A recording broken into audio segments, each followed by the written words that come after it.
میں نے سلام کیا ہے، اپنی مدرسے کا چندہ نہیں مانگا ہے۔ سلام کرنا سنت ہے، جواب دینا واجب ہے۔ پھر سے سلام کرتا ہوں، سلام کا جواب بابا سے بلند ہے، السلام علیکم۔ نحمده ونصلي على رسوله الكريم، اما بعد فاعوذ بالله من الشيطان الرجيم ببركة بسم الله الرحمن الرحيم ان الصلاة تنهى عن الفحشاء والمنكر صدق الله العظيم۔ من علينا ربنا إذ بعث محمدا أيده بأحمد أرسله مبشرا أرسله ممجدا صلوا عليه دائما صلوا عليه سرمدا۔ باواز بلند رسول پاک صاحب الاولاق صلی اللہ تعالی علیہ وسلم کے بارگاہ میں درود پاک پڑھے۔ اللہم صلی علی سیدنا شفیعنا حبیبنا نبینا مولانا ملجانا محمد وبارک وسلم صلی اللہ تعالی علیہ وسلم۔ ایک بار پھر سے آگے سے لے کر پیچھے تک تمام سامعین رسول پاک صلی اللہ تعالی وسلم کے بارگاہ میں غلامی کا ثبوت دیتے ہوئے باواز بلند پڑھیں درود شریف، اللہ رب محمد صلی اللہ علیہ وسلم نحن عباد محمد صلی اللہ علیہ وسلم صلاۃ و سلام علیک یا رسول اللہ صلی اللہ علیہ وسلم۔ نقیب اعظم ہندوستان حضرت علامہ مولانا حسن رضا اطہر بکاروی صاحب قبلہ تشریف فرما ہے۔ والد محترم حضرت علامہ شمس الدین رضوی نعیمی صاحب قبلہ اور جناب شاہکار ترنم شاعر اسلام جناب عظمت رضا بھاگلپوری اور مبارک حسین اور عبد الوکیل صاحب قبلہ تشریف فرما ہے۔ اللہ رب العزت قرآن مجید میں ارشاد فرماتا ہے، ان الصلاۃ تنہی عن الفحشاء والمنکر، بے شک نماز روکتی ہے بے حیائی اور بری بات سے۔ اشعار سنیں، سن کر مچل جائیں، حالات حاضرہ کے تعلق سے ہے۔ غلط روی سے منازل کا بعد بڑھتا ہے، مسافروں روی سے کارواں بدل ڈالو، جگہ جگہ کے تھک چکے ہیں تمہیں ہنگامے، نشاتے لذتے خوابے گرا بدل ڈالو، السفینہ جا کے کنارے تو لگ سکتا ہے، سفینہ جا کے کنارے پہ لگ سکتا ہے، ہوا کے رخ پہ چلو بادباں بدل ڈالو۔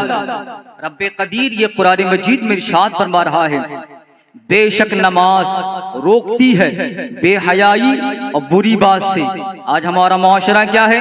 آج کرکٹ کا وقت ہوگا کرکٹ دیکھیں گے، ٹورنامنٹ ہوگا تو دیکھیں گے، ٹی وی سیریل وغیرہ ہر چیز دیکھیں گے، لیکن نماز کا وقت نہیں ہے۔ اللہ اکبر۔ سرکار غوث اعظم رضی اللہ تعالی عنہ ارشاد فرماتے ہیں، بے نمازی اگر مر جائے مسلمانوں کے قبرستان میں دفن نہ کرو۔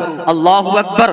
نماز کی فرضیت کا اعلان عرش اعظم پر اس وقت ہوا جب میرے آقا کریم صلی اللہ تعالی علیہ وسلم معراج کی رات میں اللہ رب العزت کا دیدار کرنے کے لیے گئے تو اللہ رب العزت نے تحفے میں نماز عنایت فرمایا۔ اللہ اکبر۔ آپ نماز کی فضیلت کو کیا جانو گے؟ ارے نماز تو وہ روشن چیز ہے، اگر آپ نماز پڑھو گے پریشانی آپ سے دور ہو جائے گی۔ آپ نماز پڑھو گے اللہ آپ کے گھر میں برکتیں نازل فرمائے گا۔ کہتے ہیں نماز قبر کا روشن چراغ ہے، نماز جنت میں جانے کا ذریعہ ہے، نماز گناہوں کو مٹا دیتی ہے۔ اللہ اکبر۔ یہ میرے آقا کے غلام، میرے آقا کا کلمہ پڑھنے والے، غریب نواز کے ہندوستان میں بسنے والے، آج دیکھیے معاشرے کا جائزہ لیجئے، جیسے ہی اذان ہوگی مسجد کے سامنے سے گزرے گا لیکن نماز پڑھنے کے لیے وقت نہیں ہے، اور کہے گا میں تو حضرت علی کا ماننے والا ہوں۔ جہاں محرم آئے گا یا حسین کے نعرے لگائے گا یا علی کے نعرے لگائے گا، لیکن تم نے کبھی حضرت علی کے کردار کو دیکھا ہے؟ حضرت علی کی ذات وہ ذات ہے جس کے تعلق سے اللہ نے فرمایا حضرت علی شیر خدا ہے، اور حضرت علی کی ذات وہ ذات ہے۔ حضرت علی پیارے آقا سے بے حد پیار کرتے ہیں، پیارے آقا سے بے حد محبت کرتے ہیں، لیکن اللہ اکبر زندگی میں ایک ایسا مقام آیا ہے کہ عصر کا ٹائم ہونے والا تھا، پیارے آقا حضرت علی کے